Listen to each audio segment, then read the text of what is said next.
മധുരമൊഴിയിലേക്ക് എല്ലാവർക്കും സ്നേഹസ്വാഗതം.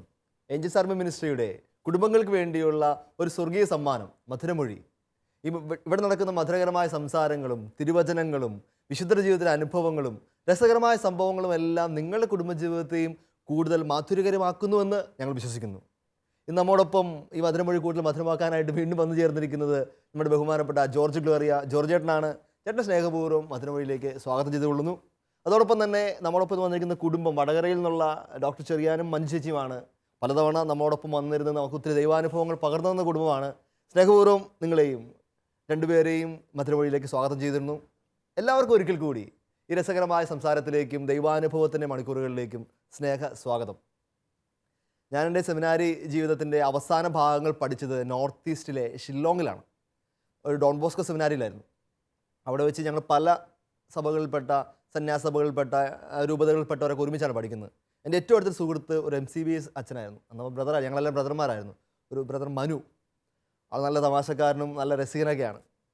ഒരു ദിവസം ഞാനിങ്ങനെ അവൻ്റെ മുറിയുടെ അരികിലൂടെ പോയപ്പോൾ ഭയങ്കര കൊട്ടും തട്ടൊക്കെ മുറിയിൽ. ഞാൻ നോക്കിയപ്പോഴത്തേക്ക് ആശാൻ മുറിയൊക്കെ തുറന്ന് വലിയ ബെഡും ഒക്കെ എടുത്ത് പുറത്തേക്ക് വരുന്നു. എന്നെക്കൊണ്ട് അവൻ്റെ കട്ടിലൊക്കെ പിടിച്ച് പുറത്തേക്ക് ഇടിയിച്ചു. ഭയങ്കര ക്ലീനിങ് ആണ്. ഞാൻ ചോദിച്ചു, എന്താ നീ ഇങ്ങനെ സഭ വിട്ട് പോകാൻ വല്ലതും പോകണോ? അങ്ങനെയൊക്കെയാണല്ലോ സാധാരണ നാടൊക്കെ വിട്ട് പോകുമ്പോഴാണല്ലോ എല്ലാം ക്ലീനൊക്കെ ചെയ്ത് തിരിച്ചു വെച്ചിട്ട് പോകുന്നത്. അപ്പോൾ പറഞ്ഞു, മോനെ അതൊന്നും അല്ല, അപ്പറേ ഫൈനൽ എക്സാമിനുള്ള ടൈം ടേബിൾ ഇട്ടിട്ടുണ്ട്, ഒന്ന് പോയി നോക്കുന്നത് നല്ലതാണ്. അടുത്ത ആഴ്ച കഴിഞ്ഞാൽ പരീക്ഷയാണ്, അതുകൊണ്ട് അതിനുള്ളൊരു പ്രിപ്പറേഷനാണ്. ഞാൻ ചോദിച്ചു, എന്താ ഈ മുറിയൊക്കെ തൂത്തുവാരി പ്രിപ്പയർ ചെയ്യുന്നത്? നമ്മുടെ മുറിയിലൊക്കെ വന്നിരിക്കുമ്പോൾ നമുക്ക് പഠിക്കാൻ ഒരു ഫീലൊക്കെ വേണം.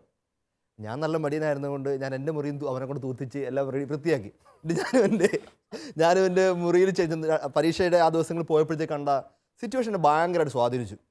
മുറിയിൽ അത്യാവശ്യ സാധനങ്ങളെല്ലാം എല്ലാ സൈഡിലേക്ക് എടുത്ത് മാറ്റി. ആകെ ഉള്ളത് കട്ടിൽ, പിന്നെ മേശയുടെ പുറത്ത് ബൈബിള്, പിന്നെ അവൻ സ്ഥിരമായിട്ട് വായിക്കുന്ന പുസ്തകം, ഒരു കൊന്ത, അന്ന് പഠിക്കാനുള്ള ഒരു അത്യാവശ്യം 2-3 പുസ്തകങ്ങൾ മാത്രം. ബാക്കി മുറിയിലുള്ള സാധനങ്ങളെല്ലാം അവൻ പൊതിഞ്ഞ് വിട്ട് സൈഡിലാക്കി വെച്ചേക്കുക. ഇങ്ങനെയൊക്കെ നിങ്ങൾ ഇരിക്കുമ്പോഴേ പഠിക്കാൻ തോന്നിപ്പോകുന്നു. ഇനി നമുക്ക് പോയി കുമ്പസാരിക്കാം. കുമ്പസാരം കൂടി ആയിക്കഴിഞ്ഞാൽ പൂർത്തിയായി, പഠിക്കാനുള്ള പ്രിപ്പറേഷൻ മുഴുവായി, ഇനി പഠിച്ചാൽ മതി. ഇതെന്നെ ഭയങ്കരമായിട്ട് സ്വാധീനിക്കുകയും പിന്നീട് ഞാൻ തന്നെ ഇത് പ്രാക്ടീസ് ചെയ്യാൻ ശ്രമിക്കുകയും ചെയ്തിട്ടുണ്ട്. അപ്പോൾ പ്രിയപ്പെട്ടവരെ, ഇതാണ് നമ്മുടെ ഇന്നത്തെ വളരെ ഹോട്ടായിട്ടുള്ള വിഷയം. പരീക്ഷയ്ക്ക് എങ്ങനെ ഒരുങ്ങാം? ഈ ദിവസങ്ങളിലൊക്കെ നമ്മുടെ SSLC +2 പരീക്ഷകളൊക്കെ തുടങ്ങുകയാണല്ലോ. അപ്പോൾ നമ്മുടെ കുഞ്ഞുങ്ങൾക്ക് എങ്ങനെ പേടിയില്ലാതെ, ആകുലതയില്ലാതെ, പഠനം ഒരു ഭാരമാവാതെ, ഒരു ടെൻഷൻ ആവാതെ എങ്ങനെ അവർക്ക് ആത്മീയമായിട്ട് ഈ പരീക്ഷാ ദിവസങ്ങൾ കുഞ്ഞുങ്ങൾക്ക് ഒരുങ്ങാം, കുടുംബം മൊത്തം എങ്ങനെ ആ കുഞ്ഞിനെ ഒരുക്കാം? അതുകൊണ്ട് ഈ സബ്ജക്റ്റാണ് നമ്മൾ ഇന്ന് നമ്മുടെ മധുരകരമായ സംസാരത്തിന് മധുരമൊഴിക്ക് വിഷയമാക്കുന്നത്. അപ്പോൾ ഈ പ്രിപ്പറേഷൻ ഭാഗം നമുക്ക് ഉള്ളതിൽ ഏറ്റവും കൂടുതൽ പ്രിപ്പയർ ചെയ്ത് ജീവിച്ച മക്കളൊക്കെ പ്രിപ്പയർ ചെയ്യിച്ച ജോർജേട്ടൻ തന്നെ ആവട്ടെ. ജോർജേട്ട, ഈ ഒരു ആത്മീയവും ശാരീരികവുമായ പ്രിപ്പറേഷൻ എങ്ങനെ ഒരു എക്സാം ദിവസങ്ങളിൽ ഒരു കുഞ്ഞിൻ്റെ പഠനത്തെ സ്വാധീനിക്കുന്നു?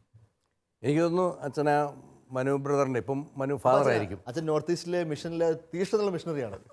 അച്ഛൻ്റെ ഉദാഹരണത്തിൽ തന്നെ കാര്യങ്ങളുണ്ടെന്ന് എനിക്ക് തോന്നുന്നു. ആകെ മുറിയൊക്കെ ഒന്ന് വൃത്തിയാക്കുക, എല്ലാം ഒന്ന് അടുക്കും ചിട്ടയിലേക്ക് കൊണ്ടുവരിക.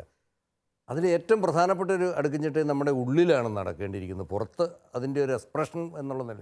അതിൽ അച്ഛൻ പറഞ്ഞ കുമ്പസാരം, പരീക്ഷയുടെ കാര്യം മാത്രമല്ല, ഞാൻ ഈ ഷൂട്ടിന് പുറപ്പെടുന്നതിന് മുമ്പ് ഞാൻ ചെയ്ത പ്രധാനപ്പെട്ട കാര്യം പോയിന്ന് കുമ്പസാരിക്കുക എന്നുള്ളതാണ്. അത് ഏതൊരു അല്പം ഭാരമേറിയ അല്ലെങ്കിൽ അല്പം പ്രത്യേകമായ സവിശേഷമായ ഏതൊരു ദൗത്യത്തിന് ഇറങ്ങുന്നതിന് മുമ്പും ഏതൊരു കാര്യത്തിന് ഇറങ്ങുന്നതിന് മുമ്പും കുമ്പസാരിക്കുക. അത് എനിക്കറിയില്ല, അത് ആത്മീയ കാര്യം മാത്രമൊന്നുമല്ല. ആത്മീയമായിട്ട് എന്നാ സംഭവിക്കുന്നത് നമുക്കറിയാം, പാപമോചനം സംഭവിക്കുന്നു, അതിനപ്പുറത്ത് എന്തൊക്കെ ആത്മാവിൽ നിറമാറ്റങ്ങൾ നടക്കുന്നു എന്നുള്ളത് നമുക്ക് വ്യക്തമല്ല.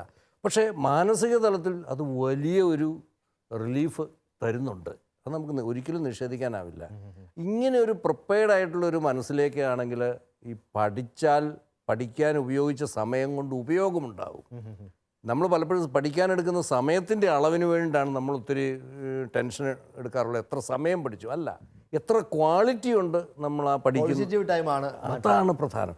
അവിടെ എനിക്ക് തോന്നുന്നു ഈ കുമ്പസാരം ഒരു പ്രധാനപ്പെട്ട കാര്യം തന്നെയാണ് എന്നെനിക്ക് തോന്നുന്നത്.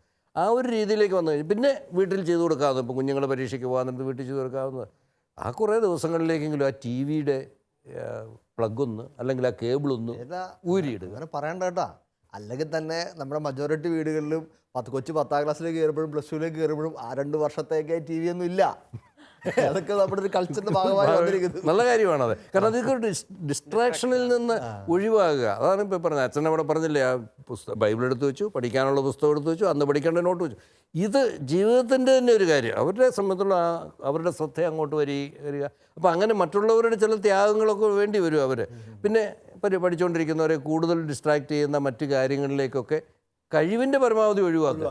എന്ന് വെച്ചാൽ റുട്ടീനായിട്ടുള്ള കാര്യങ്ങളൊക്കെ വേറെ ആരിൽ ഏറ്റെടുത്ത് നടത്തുക എന്നർത്ഥമൊന്നുമില്ല. അവരവർ ചെയ്യേണ്ട റുട്ടീൻ കാര്യങ്ങൾ അവരവർ ചെയ്യുന്നത് തന്നെയാണ് നല്ലത്. അതിനൊക്കെ അപ്പുറത്ത് എനിക്ക് തോന്നുന്നു കുഞ്ഞുങ്ങൾക്ക് കൊടുക്കാവുന്നൊരു കാര്യം അവർക്കൊരു കോൺഫിഡൻസ് കൊടുക്കുക. നീ ശാന്തമായിട്ടിരുന്ന് പഠിച്ചോ, ഇവിടെങ്കിലും നീ പഠിച്ചോണം, ഇത് പഠിച്ചിട്ട്.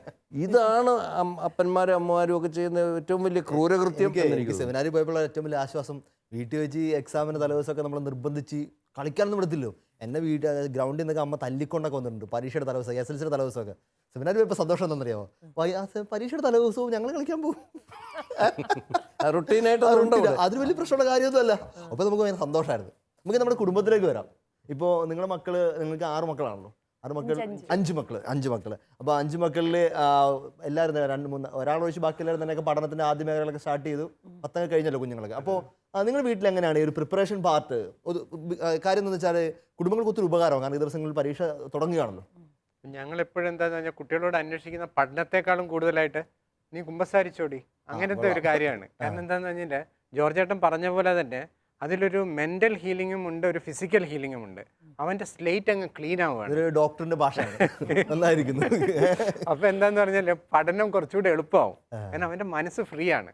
അവൻ ആ രീതിയിലുള്ള ഭാരങ്ങളെല്ലാം അവൻ ഇറക്കി വെച്ചിട്ടാണ് അവൻ നിൽക്കുന്നത്. അതുകൊണ്ട് ഞാൻ ആകെ അന്വേഷിക്കുന്നത് കുമ്പസാരിച്ചിട്ടുണ്ടോടി, എത്ര ആഴ്ചയായി കുമ്പസാരിച്ചിട്ടുണ്ട്, അങ്ങനെ ആ രീതിയിലുള്ള. പിന്നെ ഞങ്ങൾ പറ്റുമെങ്കിൽ ഫാമിലി ആയിട്ട് പോയിട്ട് തന്നെ കുമ്പസാരിച്ചിട്ട് കുടുംബം ഒരുമിച്ച്. അപ്പം പിന്നെ നമുക്ക് എല്ലാവർക്കും ആ ഒരു അരൂപിയിൽ നിൽക്കാൻ സാധിക്കും. അപ്പൊ എക്സാമിന് മുമ്പുള്ള കാര്യമായ ഒരു പ്രിപ്പറേഷൻ എന്ന് പറയുന്നത് ഇത് തന്നെ ആത്മീയ പ്രിപ്പറേഷൻ ആണ്. ഞാൻ എൻ്റെ കൂട്ടുകാരൻ ഞാൻ പഠിച്ചു, ഞാൻ അത്രയും അവനിൽ നിന്ന് പഠിച്ചു. ഞാൻ എക്സ്ട്രാ കുഞ്ഞിനോട് 1-2 കാര്യങ്ങൾ ചെയ്യുമായിരുന്നു. ഞാനപ്പോൾ ബൈബിളൊക്കെ എടുത്തൊക്കെ നിരത്തേക്ക് വെക്കും. എന്നിട്ട് എൻ്റെ ഇഷ്ടപ്പെട്ടതിൻ്റെ വചനങ്ങളൊക്കെ ഉണ്ട്. പ്രത്യേകിച്ച് ഹബക്കൂക്ക് പ്രവാചകൻ അവസാന വചനങ്ങളൊക്കെ ഇല്ലേ, അത്തിമരം പൂക്കുന്നില്ലെങ്കിലും മുന്തിരിക്കൊലകൾ കായ്ക്കുന്നില്ലെങ്കിലും ആലയിൽ ആടുകൾ അറ്റുപോലെ ഞാൻ എൻ്റെ കർത്താവിൽ പ്രത്യാശ. അതൊക്കെ വായിക്കുമ്പോൾ തന്നെ നമുക്കിത് ഇങ്ങനെ ചങ്കിലിങ്ങനെ ഒരു എനർജി നിറയും. അതുപോലെ തന്നെ പൗലോസൊക്കെ പറയുന്ന എന്നെ ശക്തിപ്പെടുത്തുന്ന യേശുവിൽ എനിക്ക് എല്ലാം സാധ്യമാണ്. അപ്പോൾ ഞാനൊരു വചനങ്ങളൊക്കെ എഴുതി ഭിത്തിയിടുന്നത് പേടിയുണ്ട് മനസ്സിൽ, അതൊക്കെ കൊണ്ട് തന്നെയാണ്. എന്നിട്ട് ഇടയ്ക്കിടയ്ക്ക് ഇതൊക്കെ അങ്ങോട്ടും ഇങ്ങോട്ട് പോകുമ്പോൾ വായിച്ചുകൊണ്ടൊക്കെ ഇരിക്കും. പിന്നെ ഈശോയുടെ പുഞ്ചിരിക്കുന്ന മുഖങ്ങളൊക്കെ ഇത് ഭിത്തി ഒട്ടിച്ച് നോക്കുക. കാരണം നമുക്കൊരു സന്തോഷമൊക്കെ തോന്നണമല്ലോ. ഇത് ചേച്ചി വിചാരിക്കുന്നു ഇതുപോലത്തെ പ്രിപ്പറേഷനൊക്കെ ശരിക്കും കുഞ്ഞുങ്ങളുടെ ജീവിതത്തിൽ കാര്യമായ വ്യത്യാസം വരുത്തത്തില്ലേ? തീർച്ചയായിട്ടും വരുത്തും. കാരണം ഞാനും ഞങ്ങളുടെ പരിചയമുള്ളൊരു കസിൻ ഇതുപോലെ പറഞ്ഞു, ജ്ഞാനം 9 വായിച്ചിട്ട് ഒരു ഫാമിലിയിൽ ഞാൻ പറഞ്ഞു എൻ്റെ പിതാക്കന്മാരുടെ ദൈവമേ കരുണാമയനായ കർത്താവേ എന്ന് തുടങ്ങുന്ന വചനഭാഗം അത് വായിച്ചിട്ട് ആവറേജ് ആയിട്ട് പഠിക്കുന്ന 2 മക്കളും ഡോക്ടേഴ്സ് ആണ്. അത് കേട്ടപ്പോൾ എനിക്ക് ഭയങ്കര ഇൻസ്പിറേഷൻ ആയിരുന്നു. അപ്പൊ അങ്ങനെയാകുമ്പോൾ അതിന്റെ ഒരു കണ്ടന്റ് എങ്കിലും ഒന്ന് പറയാമോ? പെട്ടെന്ന് ബൈബിൾ എടുത്ത് നോക്കാൻ പറ്റാത്തതുകൊണ്ട് 9 ജ്ഞാനം 9 എനിക്കത് ഇങ്ങനെ മുഴുവനായിട്ട് ഒരിക്കലും തന്നെ ഒരു കൊച്ചു അതിശയിപ്പിച്ചതാണ്. എനിക്ക് സത്യം പറഞ്ഞത് അറിയത്തില്ലായിരുന്നു. അപ്പം ജ്ഞാനം 9 പല ധ്യാനങ്ങളിൽ പോയപ്പോഴും കേട്ടിട്ടുണ്ട്, ഞാൻ വായിച്ചിട്ടുണ്ട്, എനിക്ക് ബൈഹാർട്ട് ചെയ്യാൻ പറ്റില്ല. ഞാൻ ഈ അടുത്തിടെ ഒരു പള്ളിയിൽ, എടത്തോ പള്ളിയിൽ എക്സാം പ്രിപ്പറേഷൻ ധ്യാനിപ്പിക്കാൻ വേണ്ടി പോയി പിള്ളേരെ. അപ്പോൾ ഞാൻ ഇങ്ങനെ പിള്ളേർക്ക് അങ്ങോട്ട് ഇൻപുട്സ് കൊടുക്കുകയാണ്. മക്കളെ സാം 91 സങ്കീർത്തനം 91 വായിക്കണം, ഭയങ്കര പ്രൊട്ടക്ഷൻ സങ്കീർത്തനമാണ്. സങ്കീർത്തനം 23 വായിക്കണം, ഞാൻ 9 വായിക്കണം. ആർക്കെങ്കിലൊക്കെ അറിയാവോ? എനിക്ക് നന്നായിട്ട് മറ്റേ 2 സങ്കീർത്തനം നന്നായിട്ട് എനിക്കറിയാവേ. ഞാനതൊക്കെ പറഞ്ഞ് ജാടക്ക് ഇന്നപ്പോൾ ഒരു പെങ്കൊച്ചിൻ്റെ ഒരു അച്ഛൻ എനിക്ക് ഞാൻ 9 അറിയാതെ. കാരണം പിള്ളേർക്കൊക്കെ നന്നായിട്ട് കുറെ പിള്ളേരെങ്കിലൊക്കെ നന്നായിട്ട് ഫോളോ ചെയ്യുന്നുണ്ട്. ഒരു വചനമുണ്ട്, അങ്ങയുടെ സിംഹാസനത്തിൽ നിന്ന് എനിക്ക് ജ്ഞാനത്തെ അയച്ചു തരണമേ, അങ്ങയുടെ ദാസരുടെ ഇടയിൽ നിന്ന് എന്നെ തിരസ്കരിക്കരുതേ. അത് ചെറിയ മോള് വരെ ചെല്ലും. ഞാൻ എവിടുന്നാണ് കിട്ടേണ്ടത്? പുസ്തകത്തിൽ നിന്നല്ല, അല്ല അതിനേക്കാൾ ഉപരി ആ സിംഹാസനത്തിൽ നിന്ന് വരേണ്ട ഒരു സാധനമാണ്. യാക്കോബ് പറയുന്നത് ഞാനും കുറവുള്ളവൻ ചോദിക്കട്ടെ, അവൻ സ്വർഗത്തിൽ നിന്ന് കഴിച്ചു തരുന്ന ഉറപ്പ് പറയാണ്. അപ്പൊ ചിലപ്പോഴൊക്കെ ആണെങ്കിൽ വീട്ടിൽ നിന്ന് ധൃതി പിടിച്ചിറങ്ങുമ്പം വീട്ടിൽ നിന്ന് ചൊല്ലാൻ സമയം കിട്ടത്തില്ല. അപ്പം ലിഫ്റ്റിൽ നമ്മൾ ഫ്ലാറ്റിൽ താമസിക്കും, ലിഫ്റ്റിൽ വെച്ചിട്ടായിരിക്കും ചൊല്ലുന്നത്. അപ്പം ഞാനത് റിമൈൻഡ് ചെയ്ത് വിടും. ഇവർ ലിഫ്റ്റിലോട്ട് പോകുമ്പോൾ മക്കളെ ജ്ഞാനം 9 ചൊല്ലിക്കോ എന്ന് പറഞ്ഞു വിടും. അത് കഴിഞ്ഞിട്ടേ വേറെ വർത്താനം പറയാവുള്ളൂ എന്ന് പറയും. ഞാനിതിൻ്റെ ഞാൻ സങ്കീർത്തനം 90 എന്ന് പറഞ്ഞല്ലോ. പ്രിയപ്പെട്ടവരെ, നമ്മുടെ കുടുംബത്തിൽ ഇതൊരു നിത്യചര്യയാക്കി മാറ്റണം. പ്രത്യേകിച്ച് പിള്ളേരുടെ പഠന സമയങ്ങളിൽ ഒത്തിരി ടെൻഷനോ ഡിസ്ട്രാക്ഷൻസോ അല്ലെങ്കിൽ ഭയങ്കര സംഘർഷമൊക്കെ വരുമ്പോൾ നമ്മുടെ കുഞ്ഞുങ്ങൾ ബൈബിൾ എടുത്ത് വായിക്കട്ടെ, അതിന് അവൈലബിൾ ആക്കി വെക്കുക എന്നുള്ള ഏറ്റവും പ്രധാനപ്പെട്ട കാര്യം. സ്റ്റഡി ടേബിളിൻ്റെ അടുത്തൊക്കെ തന്നെ ഇതൊക്കെ വെച്ച് കൊടുക്കുക. എൻ്റെ ഒരു പെൺകുട്ടി പറഞ്ഞാൽ ഡിഗ്രി പഠിക്കുന്ന അവളുടെ ഫൈനൽ എക്സാം സമയത്ത് ആകെ സ്ട്രഗിൾ ആയിരുന്നപ്പോൾ അവൾ 3 പ്രാവശ്യം എടുത്ത് ഭയങ്കര സന്തോഷത്തോടെ 90 സങ്കീർത്തനം വായിച്ചു. അവൾ പറയാണ് പിന്നെ ഒരു ടെൻഷനില്ല, ഒരു ഡിസ്ട്രാക്ഷനും ഇല്ല, വന്നതൊക്കെ മല പോലെ വന്നതെല്ലാം എലി പോലെ പോയി എന്ന് പറയുന്ന പോലെ ഭയങ്കര ബ്യൂട്ടിഫുൾ ആയിട്ട് പഠിക്കാൻ പറ്റിയെന്നുള്ളത്. ഇതൊരു ചേച്ചി പറഞ്ഞോളൂ. അതായത് എനിക്ക് ഒത്തിരി മക്കളുള്ള മാതാപിതാക്കൾ അമ്മമാർ അഭിമുഖീകരിക്കുന്ന ഒരു പ്രോബ്ലം തന്നെയാണല്ലോ മക്കളെ പഠിത്തത്തിൽ ശ്രദ്ധിക്കാൻ പറ്റില്ല. അത് നന്നായിട്ട് ഞാൻ ഒരിടയ്ക്ക് ഭയങ്കരമായിട്ട് സ്ട്രഗിൾ ആയിരുന്നു. അപ്പം ഞാൻ അമ്മ ത്രേസ്യ പുണ്യത എടുത്ത് നൊവേനയ്ക്ക് പ്രാർത്ഥിച്ചു തുടങ്ങിയപ്പം ഈ വിഷയം വെച്ചിട്ട് പ്രാർത്ഥിച്ചു. അപ്പം കണ്ട എന്നാന്ന് വെച്ചാൽ 3 ആഴ്ച നൊവേന കഴിഞ്ഞപ്പം മോളുടെ ടേബിളിലുള്ള അൺവാണ്ടഡ് ആയിട്ടുള്ള പടങ്ങളല്ല, എല്ലാ ഈശോയുടെ പടങ്ങൾ തന്നെയാണ്, പക്ഷെ ഒന്നും അറേഞ്ച് ചെയ്തിട്ടൊന്നും വെച്ചിട്ടൊന്നുമില്ല. അവൾ അതൊക്കെ വൃത്തിയാക്കി ടേബിൾ നന്നായിട്ട് അറേഞ്ച് ചെയ്ത ബൈബിളും ഈശോയുടെ നല്ല ഒരു കുടുംബത്തിന്റെ രൂപം വാങ്ങി, ഒരു മെഴുകുതിരി കാലൊക്കെ വാങ്ങി അൾത്താര പോലെ ഇതാക്കി. എന്നിട്ട് അനിയത്തിമാരോട് പറഞ്ഞു, ഇനി എൻ്റെ ടേബിളിൽ കൊണ്ട് അതും ഇതൊന്നും വെക്കാൻ പാടില്ല. ഈശോയുടെ രൂപം, അതായത് കരുണയുടെ രൂപം, വിമല ഹൃദയത്തിന്റെ മാതാവിന്റെ രൂപം, അതൊക്കെ ഭിത്തിയിൽ ഒട്ടിച്ചു വെച്ചു. അപ്പം എല്ലാ ദിവസവും അവളിരുന്ന് പ്രാർത്ഥിക്കുന്ന കാണാറുണ്ട്. അത് കാണുമ്പോൾ തന്നെ മനസ്സ് നിറയും. പിന്നെ അതുപോലെ തന്നെ അവൾ കഴിഞ്ഞ ദിവസം പറഞ്ഞു, അവളുടെ ടീച്ചർ പറഞ്ഞു, you have improved a lot എന്ന് പറഞ്ഞു, എന്നോടൊന്ന് പറഞ്ഞു. എനിക്ക് ഇത് പെട്ടെന്ന് ഈ അമ്മത്രേസ്യയുടെ കാര്യം പറഞ്ഞപ്പോഴത്തേക്ക് എന്നെ ഒരു നഴ്സിംഗ് പഠിക്കുന്ന ഒരു കുഞ്ഞ് പഠിപ്പിച്ച വലിയൊരു പാഠമുണ്ട്.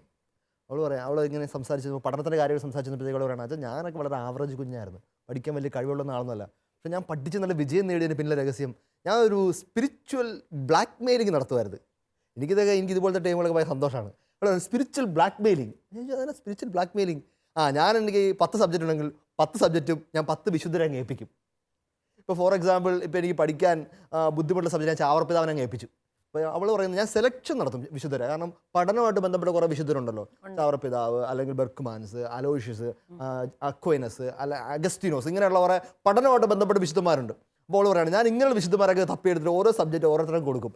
പിന്നെ അവരുടെയും കൂടി ഉത്തരവാദിത്തമാണല്ലോ എന്നെ പഠിപ്പിച്ച് ജയിക്കുക എന്നുള്ളത്, നാണക്കേട് അവർക്ക് കൂടിയല്ലേ. അവൾ ഇതാണ് സ്പിരിച്വൽ ബ്ലാക്ക് മെയിലിംഗ്. പ്രിയപ്പെട്ടവരെ, കണ്ടുകൊണ്ടിരിക്കുന്ന കുഞ്ഞുങ്ങൾക്ക് ഇതൊരു നല്ലൊരു ഇൻപുട്ടാണ്. അവർക്ക് എങ്ങനെ സ്വർഗീയമായിട്ട് പഠിക്കാം. കാര്യം എന്താണെന്നറിയാവോ, ഇവരിങ്ങനെ ഒരു വിശുദ്ധനെ ഏൽപ്പിക്കുമ്പോൾ ഒരു വിശുദ്ധ മാത്രമാണ് വന്നിരിക്കുന്നത്, സ്വർഗം മുഴുവൻ വന്നിരുന്നവർക്ക് പ്രൊട്ടക്ഷൻ കൊടുക്കുകയാണ്. പഠനം, അതിന് ചുറ്റുപാടും വരാനുള്ള സകല ഡിസ്ട്രാക്ഷൻസിനെയും സാധാരണ പ്രലോഭനങ്ങളെയും പ്രതിസന്ധികളെയൊക്കെ അങ്ങ് തകർത്തെറിയുന്ന സംഭവമായിട്ടാണ് വന്നത്. ഞാനൊരു സംഭവം കൂടി പറഞ്ഞിട്ട് നമുക്ക് അടുത്തിലേക്ക് പോകാം. എന്നെ ഏറ്റവും കൂടുതൽ പഠനത്തിൽ സ്വാധീനിച്ചത് ഞങ്ങളുടെ ഇവിടെ ജീസസിന് ഫുൾ ടൈമറായി ഇവിടെ ഒരു സൗമ്യ എന്നൊരു പങ്കുണ്ട്. വളരെ ആവറേജായിട്ട് പഠിത്തക്കാരിയൊക്കെ, പക്ഷെ അവൾക്ക് നല്ല മാർക്കൊക്കെ അവളുടെ ഡിഗ്രി PG സമയങ്ങളിലൊക്കെ കിട്ടി. അപ്പോൾ അവൾ പറഞ്ഞൊരു അവളുടെ വേ ഓഫ് സ്റ്റഡി ഉണ്ട്. അവൾ പറയുകയാണ്, അച്ഛൻ ഞാൻ ഇങ്ങനെ പഠിക്കാനായിട്ട് ഇരിക്കുമ്പോഴത്തേക്ക് ഞാൻ എൻ്റെ ചെറിയൊരു മുറിയൊക്കെ ഉണ്ട്, സ്റ്റഡി ടേബിളിൻ്റെ അവിടെ കസേരയൊക്കെ ഇട്ടങ്ങ് ഇരിക്കും. എന്നിട്ട് ഞാൻ അപ്പുറം ഒരു കസേര ഇടും. അപ്പോൾ നമുക്കറിയാം, നമുക്ക് അപ്പുറം കസേര ഇടുന്ന തന്ത്രം നമുക്കറിയാം. എന്തിനാ, ഗ്രൂപ്പ് സ്റ്റഡി ആണല്ലോ. അങ്ങനെ വൃത്തിയിട്ട കലാരൂപം ഉണ്ടല്ലോ സാധാരണ ഇതിക്ക്. പരീക്ഷയൊക്കെ എടുക്കാറാകുമ്പോൾ കൂട്ടുകാരെല്ലാം ഇവിടെ ഒരു വീട്ടിൽ വന്നൊക്കെ ഇരിക്കും. എന്നിട്ട് അവിടെ ഇരുന്ന് വൈകുന്നേരം വർത്താനം പറയും, കുറേ ചായ ഉണ്ടാക്കി കുടിക്കും, അവിടെ ഇന്ന് സ്നാക്സ് എല്ലാം കഴിച്ച് തീർക്കും. ഞാൻ വെച്ച് ഈ തന്ത്രമൊക്കെ ഞങ്ങൾക്ക് അറിയാവുന്ന, വേറെ കാര്യം പറയാൻ പറഞ്ഞു. അപ്പോൾ ഒരു അച്ഛാ ഗ്രൂപ്പ് സ്റ്റഡിക്കാരൻ വരുന്നതല്ല, ആ കസേര എൻ്റെ ഈശോയ്ക്കുള്ള കസേരയാണ്. എൻ്റെ ഈശോ അവിടെ വന്നിരിക്കും. എന്നിട്ട് മണ്ടിയായി ഞാൻ പറയുന്ന ഓരോ കാര്യം ഈശോ കേൾക്കും. ഞാൻ കേൾക്കുന്ന കാര്യം, പറയുന്ന കാര്യങ്ങളൊക്കെ തമ്പുരാൻ കേട്ടിരിക്കും. അവൻ കറക്റ്റ് ചെയ്ത് തരും. അവൻ അങ്ങ് ഇരുന്ന് എല്ലാം നടത്തിത്തരും. അടുത്ത ഭാഗം എനിക്ക് മനസ്സിലായി പെട്ടെന്ന്. നമ്മൾ യോഹന്നാന്റെ സുവിശേഷം 2-ാം അധ്യായത്തിൽ നമ്മൾ വായിക്കുന്നില്ലേ, കാനാൽ അത്ഭുതം. ഈശോ സഹായിക്കാനായിട്ട് അടുത്ത് വന്നിരുന്നു കഴിഞ്ഞാൽ പിന്നെ ആരൊക്കെ, മാതാവ്, ശിഷ്യന്മാർ, സ്വർഗം മുഴുവൻ ഒരു കൂട്ടമായിട്ട് യാത്രയായിട്ട് ഒരു പെരുന്നാളായിട്ട് അങ്ങ് വന്നിരുന്നോളും.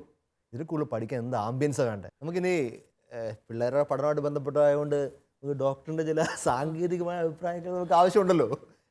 അപ്പോൾ എനിക്ക് ചോദിക്കാനുള്ളൊരു ചോദ്യം, ഈ ടെൻഷൻ മാനേജ്മെൻറ്റ് അതൊരു വലിയ പ്രശ്നം തന്നെയാണല്ലോ. അപ്പോൾ അതിനൊക്കെ വേണ്ടി 10,000-10,000 കൊടുത്തൊക്കെയാണ് ആൾക്കാർ ടെൻഷൻ അടിച്ച് ആ കോഴ്സ് അറ്റൻഡ് ചെയ്യാൻ വേണ്ടി പോകുന്നത്, ടെൻഷൻ മാനേജ്മെൻറ്റ്. അപ്പോൾ ഡോക്ടർ എങ്ങനെയാണ് ഈ ടെൻഷൻ നോക്കി കാണുന്നതിൻ്റെ? ഇത് ശരിക്കും പറഞ്ഞാൽ കുട്ടികൾക്ക് ടെൻഷൻ ഇല്ല, പക്ഷെ മാതാപിതാക്കളുടെ ടെൻഷൻ അവരങ്ങോട്ട് കുട്ടികളിലേക്ക് പകരുകയാണ്. അങ്ങനെ കുട്ടികളെ ടെൻസ്ഡ് ആക്കുന്നതാണ്. അതാണ് അതിന്റെ ആക്ച്വലി സംഭവിക്കുന്നത്. അവര് കാര്യം ക്ലാസ്സിൽ ശ്രദ്ധിക്കുന്നു, പരീക്ഷ എഴുതാൻ വേണ്ടി അവർ തയ്യാറാണ്, അവർ പഠിച്ചത് അവർക്ക് എഴുതാൻ തയ്യാറാണ്. പക്ഷേ ഈ മാതാപിതാക്കൾ വന്ന് ഇത്ര മാർക്ക് മേടിക്കണം, അവൻ്റെ കുട്ടിക്ക് ഇതുണ്ട്, expectations. കമ്പാരിസൺ ആണ് പലപ്പോഴും കുട്ടികൾക്ക് ടെൻഷൻ കൊടുക്കും. പിന്നെ ശരിക്കും പറഞ്ഞാൽ നമ്മുടെ ബൈബിളിൽ തന്നെ പറയുന്നുണ്ട്, ഏശയ്യ 54:13, കർത്താവ് നിന്റെ പുത്രരെ പഠിപ്പിക്കും, അവർ ശ്രേയസാർജിക്കും. പിന്നെ എന്തിനു നമ്മൾ ഭയപ്പെടണം? നമ്മൾ കർത്താവിന് കൊടുക്കുക. നമ്മുടെ ജോർജ് ചേട്ടൻ പറഞ്ഞ പോലെ പഠനത്തിനുള്ള സൗകര്യങ്ങൾ ഏർപ്പെടുത്തുക. ബാക്കിയുള്ള കാര്യങ്ങൾ നമ്മുടെ ജോലി എന്താണെന്ന് പറഞ്ഞാൽ, മാതാപിതാക്കളുടെ ജോലി കുട്ടികൾക്ക് വേണ്ടി പ്രാർത്ഥിക്കുക. അതാണ് പോയിന്റ്. അല്ലാതെ കുട്ടികളുടെ പഠനം അവർക്ക് സഹായിക്കാനുള്ള സാഹചര്യങ്ങൾ ഉണ്ടാക്കുക. എങ്ങനെയാണ് കുഞ്ഞുങ്ങൾക്ക് വേണ്ടി പ്രാർത്ഥിക്കുന്ന പ്രത്യേക മെത്തേഡ്? കാരണം നമ്മൾ കേട്ടിരിക്കുന്ന പ്രേക്ഷകർക്കൊക്കെ പ്രത്യേക ദിവസങ്ങളിൽ പിള്ളേർ പരീക്ഷയ്ക്കൊക്കെ പോകുമ്പോൾ എങ്ങനെ പ്രാർത്ഥിക്കണമെന്ന് ആ ദിവസങ്ങളിലൊന്നും ഞങ്ങൾ പൊതുവെ എല്ലാ കുട്ടികളോടും സ്കൂളിൽ പോകുമ്പോൾ തന്നെ പറ്റുമെങ്കിൽ സങ്കീർത്തനം 91 ഞാനും 9 ചെല്ലിച്ചിട്ട് അവരെ പുറത്തു വിടുള്ളൂ. പറ്റുമെങ്കിൽ ഞങ്ങൾ കൈവച്ചൊന്ന് അനുഗ്രഹിച്ച് കുരിശും വരച്ച് വിടാൻ നോക്കും. പരീക്ഷയ്ക്കും അത് അതേ ദിവസം അതേപോലെ തന്നെ സംഭവിക്കും. റൊട്ടീനാണ്. അപ്പൊ അവർക്ക് അത് എല്ലാ ദിവസവും സംഭവിക്കുന്ന ഒരു പ്രക്രിയ അല്ല. പരീക്ഷയ്ക്ക് വേണ്ടി പ്രത്യേക ഒരു പ്രാർത്ഥനയോ ആ രീതിയിലൊന്നും ഇല്ല. അപ്പം കുട്ടികൾ ആ രീതിയിൽ പ്രിപ്പയർഡ് ആണ്. പിന്നെ ഞങ്ങളുടെ ജീവിതത്തിൽ തന്നെ കണ്ടിട്ടുള്ള ഒരു അത്ഭുതം, ഞങ്ങളുടെ മോള് 10ാം ക്ലാസ്സിലായി കഴിഞ്ഞപ്പോൾ ഇവൾ ഇത് എങ്ങനെ രക്ഷപ്പെടും എന്നുള്ള, കാരണം മാർക്കുകൾ വരുമ്പോൾ ഞങ്ങളൊരു A ഒന്നും ഞങ്ങൾ കണ്ടിട്ടില്ല. അപ്പം ഞങ്ങളിങ്ങനെ, അപ്പം ഞാനിവളോട് പറയും, ഒന്നും നമ്മൾ നോക്കണ്ട, നമ്മുടെ ജോലി പ്രാർത്ഥിക്കുക, അവളോടും പ്രാർത്ഥിക്കാൻ പറയുക. പിന്നെ പിള്ളേരോട് ആകെ പറയുന്ന ഒരു കാര്യം, പഠിക്കാൻ തുടങ്ങുന്നതിന് മുമ്പ് ഒരു വചനമെങ്കിലും പാപകരമായ അവസ്ഥകളിൽ നിന്ന് മാറി നിൽക്കാനുള്ള പ്രിക്കോഷൻസ് കൊടുക്കുക. പിന്നെ നമ്മൾ എന്താ പറഞ്ഞാൽ അവരുടെ പരീക്ഷ വരുമ്പോൾ ഞങ്ങൾ രണ്ടുപേരും ചെയ്തുകൊണ്ടിരുന്നത്, അവൾ പരീക്ഷ എഴുതുമ്പോൾ ഞങ്ങൾ നിത്യാരാധന ചാപ്പലിൽ പോയിരുന്ന് അവൾക്ക് വേണ്ടി പ്രാർത്ഥിക്കും. ജോലി ആ സമയത്ത് ഞാൻ ലീവ് എടുക്കും. നേരത്തെ ടൈം ടേബിൾ കിട്ടുമല്ലോ, അപ്പൊ അതനുസരിച്ച് ലീവ് എടുത്ത് തന്നെ. ഇത് ജോർജ് ചേട്ടാ നമ്മൾ തീർച്ചയായിട്ടും അപ്രീഷിയേറ്റ് ചെയ്യേണ്ടതും നമ്മുടെ നാട്ടിൽ കൾച്ചറായിട്ട് പഠനേണ്ട കാര്യമാണ്. മക്കളുടെ പഠനത്തെക്കാളും അവർ ആത്മീയമായിട്ട് സപ്പോർട്ട് ചെയ്യുന്നുള്ള തീർച്ചയായിട്ടും ഒത്തിരി അഭിമാനം തോന്നുന്നു. അപ്പം ഞങ്ങൾ എന്താ, ഈ റിസൾട്ടിന് വേണ്ടി ഞങ്ങൾ ഇങ്ങനെ വെയിറ്റ് ചെയ്തിരിക്കുമായിരുന്നു. റിസൾട്ട് വന്നു കഴിഞ്ഞപ്പോൾ 4 A+. ഞങ്ങൾ തന്നെ ഞെട്ടി. അപ്പം നോക്കുമ്പോൾ എല്ലാം കൂടെ 94% മാർക്ക്. അപ്പം ഞാൻ ഇവളോട് ചോദിച്ചു, മോളെ നീയും പ്രാർത്ഥിച്ചിരുന്നു? കാരണം ഞങ്ങളുടെ വിചാരം ഞങ്ങളുടെ പ്രാർത്ഥനയുടെ ബലം മാത്രമാണ്. അപ്പം ഞാൻ ഈശോയോട് പറഞ്ഞു, എനിക്കൊരു 94% മാർക്കെങ്കിലും തരണേ. അപ്പം ഞാൻ മോളെ നീ 100% ചോദിക്കണ്ടേ, ഈശോ മണ്ടത്തരായി. അപ്പം ഈശോ അത്രയും. അപ്പം എനിക്ക് വേറൊരു സന്തോഷം എന്താന്ന് പറഞ്ഞാൽ, ഞങ്ങളുടെ പ്രാർത്ഥന മാത്രമല്ല, അവൾക്ക് ഈശോയായിട്ടൊരു കമ്മ്യൂണിക്കേഷൻ ആയല്ലോ എന്നുള്ളൊരു സന്തോഷം. അതാണല്ലോ നമ്മുടെ പിള്ളേർ കൾട്ടിവേറ്റ് ചെയ്യേണ്ട. അപ്പം അവളുടെ അനിയത്തിക്ക് തൊട്ടിപ്പം പ്രാർത്ഥിച്ചാൽ നമുക്ക് കാര്യങ്ങൾ ഈ രീതിയിൽ പോകാം എന്നുള്ളൊരു വിശ്വാസം. നമ്മൾ പഠിക്കുന്നൊന്നും വരണമെന്നൊന്നും ഇല്ലല്ലോ ആ സമയത്ത്. എന്താ പറയണ്ടേ, ചിലപ്പോൾ നമ്മളെ തലേദിവസമായിരിക്കും ഇന്ന് നിന്ന് പഠിച്ചാലോ എന്ന് തോന്നിച്ചിട്ട്, അതൊക്കെ പ്രാർത്ഥനയുടെ ബലം തന്നെയാണ്. അത് പലപ്പോഴും തെറ്റിദ്ധരിക്കപ്പെട്ട സാധനം കൂടിയാണ്. ഇപ്പോൾ ഇത് തൊട്ട് എന്നോട് ചില പിള്ളേർ ചോദിക്കണ്ട, അച്ഛാ ഇതൊന്ന് തൊട്ട് പറയുമോ? അച്ഛൻ പറഞ്ഞ വരും. പിന്നല്ല, അവർ പ്രാർത്ഥനാപൂർവ്വം ഇരിക്കുന്ന ചില സന്ദർഭങ്ങളിൽ ദൈവം അവർക്ക് തോന്നിപ്പിച്ച് കൊടുക്കുന്നതാണ് ഇതുപോലത്തെ കാര്യങ്ങൾ. നമുക്ക് തിരിച്ച് ഈ ടെൻഷനിലേക്ക് വരാവേ. ടെൻഷനില്ലാത്ത ഞാൻ ചെറുപ്പകാലത്തേക്ക് ഒരു ടെൻഷനേ ഇല്ലായിരുന്നു +2 വരെ പഠിക്കുന്ന സമയത്ത്. കാരണം നമ്മൾ വലിയ ബോധമൊന്നും അല്ല. ഈ സെമിനാറിലൊക്കെ പോയി കഴിഞ്ഞാൽ, പ്രത്യേകിച്ച് ഞാൻ നോർത്ത് ഈസ്റ്റ് പഠിക്കാൻ പോയപ്പോൾ അവിടെ മീഡിയം മുഴുവൻ ഇംഗ്ലീഷൊക്കെ ആയി. അപ്പോൾ വൈവയൊക്കെയാണ് മുഴുവൻ, റിട്ടേൺ എക്സാം വളരെ കുറവാണ്. അപ്പോൾ നമ്മളിങ്ങനെ നമ്മുടെ നാട്ടുപുറത്ത് 10ാം ക്ലാസ് ഗുസ്തി ഇടിയൊക്കെ വെച്ച് നടന്ന ആൾക്കാർക്ക് ഇംഗ്ലീഷ് പറയാൻ നമുക്ക് മൊത്തത്തിൽ പാടാണല്ലോ. കുറച്ച് കഴിഞ്ഞപ്പോഴത്തേക്ക് ആദ്യത്തെ 1-2 വൈവയൊക്കെ നമ്മൾ 8 നില മഹാഭീകരമായിട്ട് തകർത്തു. കാരണം ഒന്നീ വൈവാ ഹോളിന് മുമ്പിൽ തന്നെ നമുക്ക് ടെൻഷനാണ് മൊത്തം. കാരണം എന്നറിയാമോ, കുറേ പേര് നിരന്ന് നിൽപ്പുണ്ടായിരിക്കും. ഇറങ്ങി ഒരാൾ വൈവ കഴിഞ്ഞ് ഇറങ്ങി വരുന്നത് എല്ലാവരും അവരോട് ചോദിക്കും, ഏതാ ചോദിച്ചു. അപ്പോൾ അവൻ 2-3 വിഷമിച്ച് പറയും, എനിക്ക് പറയാൻ പറ്റിയിരുന്നു. അപ്പോൾ നമ്മൾ ഇതുവരെ പഠിച്ചെല്ലാം പറഞ്ഞിട്ട് അത് പഠിക്കാൻ വേണ്ടി പോകും. ഈ ഹോള് തന്നെ ടെൻഷനാണ്. അപ്പോൾ ആദ്യത്തെ ഞാൻ പിന്നെ അവസാനം എനിക്ക് മനസ്സിലായി, ഇതൊന്നും വിജയിക്കാൻ പോകുന്ന കാര്യമല്ല. ഞാൻ ചെയ്ത 1-2 കാര്യം ചിലപ്പോൾ കുഞ്ഞുങ്ങൾക്ക് ഉപകാരപ്പെട്ടേക്കും. ഞാൻ പരീക്ഷയുടെ അവസാന നിമിഷങ്ങൾ, പ്രത്യേകിച്ച് അവസാനത്തെ മണിക്കൂറുകളൊക്കെ ഞാൻ സാധിക്കുമെങ്കിൽ അടുത്ത് പള്ളിയൊക്കെ ഉണ്ടെങ്കിൽ പള്ളിയിൽ പോയിരിക്കുമായിരുന്നു. പഠിച്ച സാധനങ്ങളെല്ലാം കൊണ്ട് അവിടെയൊക്കെ വെക്കും. പറ്റുമെങ്കിൽ ആരും കാണാതെ, പള്ളിയിലൊന്നും ഇല്ലെങ്കിൽ പതുക്കെ എടുത്തുകൊണ്ട് അൾത്താരയിലോ അല്ലെങ്കിൽ സക്രാരിലൊക്കെ മുട്ടിക്കുകയൊക്കെ ചെയ്യും. പേനയും നമ്മുടെ ടെക്സ്റ്റ് ബുക്കും പഠിച്ച സാധനങ്ങളൊക്കെ. അപ്പോൾ ഇതെല്ലാം കഴിഞ്ഞിട്ട് ഞാൻ കുറേ നേരം സ്തുതിച്ചിട്ടൊക്കെ പറഞ്ഞ് എക്സാമിന് തൊട്ട് മുമ്പേ അങ്ങോട്ട് പോകത്തുള്ളൂ. മുമ്പേ പോയി ടെൻഷൻ ഉണ്ടാക്കും നമുക്ക്, നമ്മൾ ടെൻഷൻ ജീവികളായതുകൊണ്ട്. അപ്പോൾ പ്രത്യേകിച്ച് വൈവയ്ക്കൊക്കെ പോകുന്നതിനും ഞാൻ ചെയ്തിരുന്നൊരു കാര്യം, അവിടെ ചെന്നിട്ട് നമുക്ക് പറയാൻ പറ്റില്ല വായി വരണ്ടേ. അപ്പോൾ ഞാൻ വൈവാ ഹോളിൻ്റെ തൊട്ടടുത്ത് കോളേജിലാകുമ്പോൾ ടോയ്ലറ്റ്സ് ഉണ്ട്. ഞാൻ ടോയ്ലറ്റിൽ പോയിട്ട് പൈപ്പൊക്കെ കൂട്ടിയിട്ട് നന്നായിട്ട് സ്തുതിക്കുമായിരുന്നു.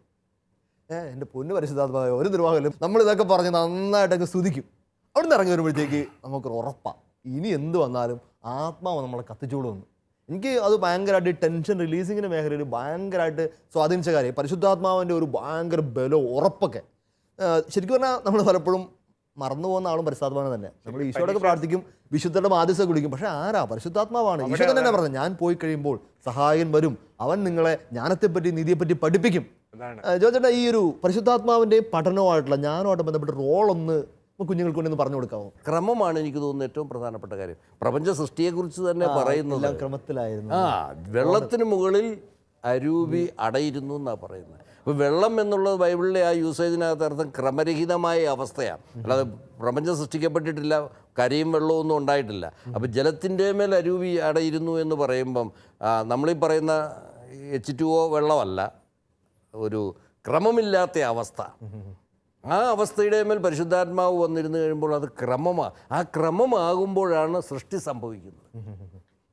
ഇതേ പരിശുദ്ധാത്മാവ് തന്നെയാണ് നമ്മളിലേക്ക് വന്ന് അടയിരിക്കാൻ നമ്മളൊരു അവസരം കൊടുക്കുക. പരിശുദ്ധാത്മാവിനൊരു അവസരം കൊടുത്തു കഴിയുമ്പോൾ നമ്മുടെ ഉള്ളിൽ ക്രമരാഹിതമായിരിക്കുന്നതൊക്കെയും ക്രമത്തിലേക്ക് വരും. ഇപ്പോൾ സകല ജ്ഞാനവും നമ്മുടേതായി, സൃഷ്ടിയുടെ രഹസ്യം തന്നെ നമുക്കായി. ഈ സൃഷ്ടിയുടെ രഹസ്യത്തിൻ്റെ നിസ്സാരമായ ചില കാര്യങ്ങളാ ഫിസിക്സ്, നിസ്സാരമായ ചില കാര്യങ്ങളാ കെമിസ്ട്രി, അല്ല ഇക്കണോമിക്സ്, എല്ലാം ഈ പ്രപഞ്ചത്തിലുള്ളതിൻ്റെ നിസ്സാരമായൊരു ഭാഗങ്ങൾ മാത്രമാണ്. അപ്പോൾ ഈ പ്രപഞ്ചം മുഴുവനും ക്രമമാക്കിയ ആൾ നമ്മളിലേക്ക് വന്നു കഴിയുമ്പോൾ സ്വാഭാവികമായി ഈ ക്രമത്തെ പറ്റി പറയുമ്പോൾ എനിക്ക് തോന്നുന്നത്, നമ്മൾ പലപ്പോഴും പിള്ളേരൊക്കെ പറയാറില്ലേ, ഞാൻ പ്രാർത്ഥിച്ചങ്ങ് ഇരുന്നപ്പോഴത്തേക്ക് പരീക്ഷയ്ക്കങ്ങ് ഇരുന്ന് കഴിഞ്ഞപ്പോഴത്തേക്ക് ഒന്നും അറിയത്തില്ല, പക്ഷെ പണ്ട് എവിടെയോ കേട്ട ചില സാധനങ്ങളൊക്കെ പെട്ടെന്ന് ഓടി വന്നു, ഞാൻ പഠിച്ച ചില സാധനങ്ങൾ മാത്രം വന്നു. ഇതാണല്ലോ ഈ പരിശുദ്ധാത്മാവിൻ്റെ ക്രമം എന്ന് പറയുന്നത്. പരിശുദ്ധാത്മാവിനാൽ നിറഞ്ഞൊരു കുഞ്ഞിന്, അറ്റ്യൂൺഡായൊരു കുഞ്ഞിന് എല്ലാം പണ്ട് കേട്ടതോ ജസ്റ്റ് ഒന്ന് വായിച്ചു പോയ കാര്യങ്ങളൊക്കെ അങ്ങ് ഓടിച്ച് തിരിച്ചു കൊണ്ടുവരും.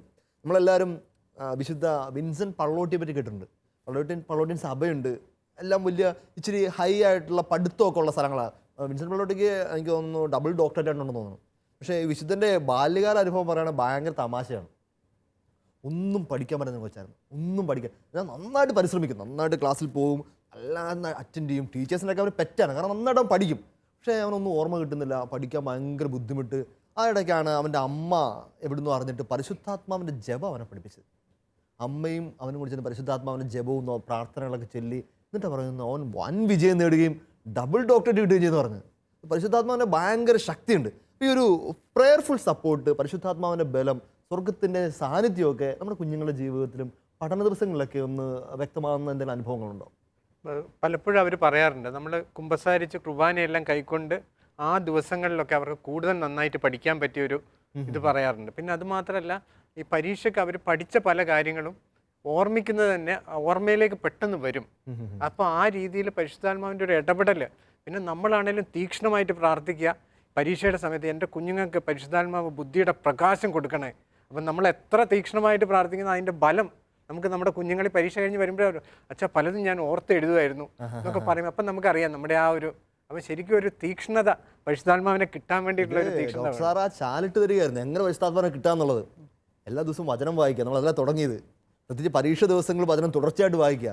2 വിശുദ്ധ കുമ്പസാരം, വിശുദ്ധ കുർബാന, കൂദാശകളിലൂടെയാണല്ലോ നമുക്ക് പരിശുദ്ധാത്മാവിന് ഏറ്റവും കൂടുതലായിട്ട് കിട്ടുന്നത്. ഇത് പരീക്ഷ ദിവസങ്ങളിലോ അല്ലെങ്കിൽ നമ്മൾ അത്യാവശ്യം ഹെക്റ്റിക്കായി പോകുന്ന സ്റ്റഡി ലീവ് ദിവസങ്ങളിലൊക്കെ നമ്മൾ പിള്ളേരെ സാധാരണ സ്കൂളിലൊന്നും പള്ളി വിടാറില്ല സാധാരണ, കാരണം പിള്ളേർക്ക് അത്ര സമയം പോകുമല്ലോ, 1 മണിക്കൂർ പോകുമല്ലോ. പക്ഷേ ആ ഒരു പ്രൈം ടൈം കർത്താവിന് കൊടുത്തു കഴിഞ്ഞാൽ പരിശുദ്ധാത്മാവ് അങ്ങ് ഇൻഫില്ലിങ്ങിന് നിറയാനുള്ള ഭയങ്കര അവസ്ഥയായിട്ട് മാറും. അത് തുടർന്ന് പറഞ്ഞു. അപ്പോൾ ശരിക്കും ഞങ്ങളുടെ ജീവിതത്തിൽ പോലും, ഞങ്ങളുടെ ജീവിതം ക്രമപ്പെടുത്തുന്ന പോലെ ആ രാവിലത്തെ ആ വിശുദ്ധ കുർബാന കഴിഞ്ഞ് ഞങ്ങൾ വരുമ്പോഴത്തേക്ക് അന്നത്തെ ദിവസം എല്ലാം ക്രമപ്പെട്ട് കഴിഞ്ഞു.